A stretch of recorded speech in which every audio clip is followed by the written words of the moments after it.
Our top story today, though, is Hurricane Beryl barreling down in the Caribbean as an extremely dangerous hurricane this morning.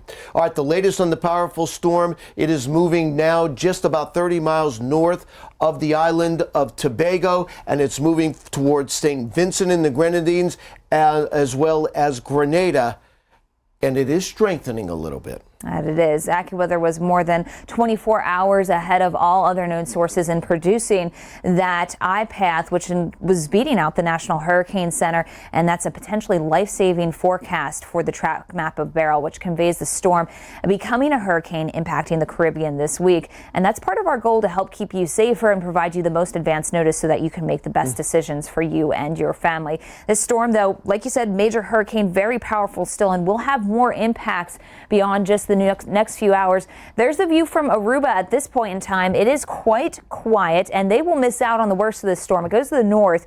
It is somewhat of a compact storm, and we will be discussing that, among other things, with our hurricane expert. That's who's joining me right now, AccuWeather lead hurricane expert Alex De Silva. And Alex, what can we say about this storm? Because we've seen some changes just with this most recent update at 8 a.m. We absolutely have. The hurricane hunters are flying around in this storm right now, and we just had the 8 a.m. Eastern advisory come out from the National Hurricane Center. The hurricane hunters have found Category 4 winds yet again inside Beryl right now as they've been flying around this morning. So the upgrade has been made. The storm has moved from a Category 3 to once again yet a Category 4 hurricane as it's barreling down on some of those islands down there in the Lesser Antilles. So that is the extreme concern. Only a few hours left. Last-minute preparations must be underway at this point. And beyond that, this storm is kind of an interesting one because you mentioned that eye wall replacement structure, and that's had some impacts on the physical shape of this storm, too.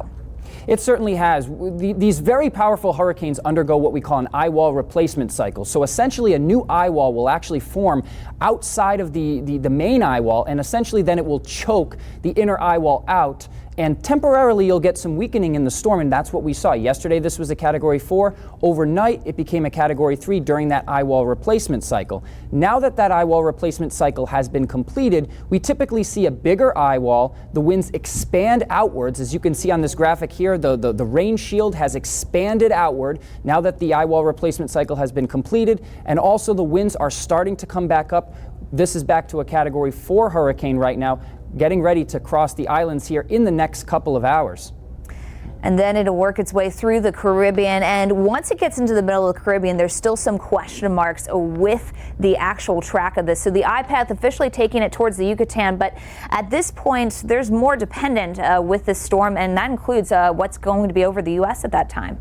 Yeah, I think we're pretty highly confident at this point that over the next couple of days, at least through mid to late week, this thing is going to be taking a general northwestern path, following an area of high pressure, shoving it essentially in that direction. So pretty confident there that it'll stay south of Jamaica and move towards the Yucatan Peninsula. Now, as we go into next weekend, that's where the question marks arise. Can that high pressure stay strong? If that high pressure stays strong, this thing will just get shoved west into Mexico and will keep the U.S. away from any impacts. However, if that high pressure weakens just a little bit, that can allow the system to turn a little bit more northwest and could bring the system a little closer to Texas. So we have a lot to watch here over the next couple of days and throughout the week. But either way, very gusty winds coming through the Caribbean, pretty big impacts for the Yucatan Peninsula by the end of the week. And real quickly, just want to point out there is one more setup behind this. So these islands might not have much of a break for us. Yeah, unfortunately not. You know, we're seeing another storm potentially coming. Now, the good news is we don't think that this is going to be a hurricane or any kind of major threat. However, with the islands just being impacted by Beryl, this tropical rainstorm will be coming through much of the same areas, and it just won't take much to cause a lot of problems. We think that rain will be the primary impact from this storm, as it's likely to remain fairly weak in nature. However, we're concerned about mudslides and heavy rainfall as this will cross the islands Wednesday into Thursday. AccuWeather lead hurricane expert Alex De Silva, thank you again for joining us on AccuWeather Early.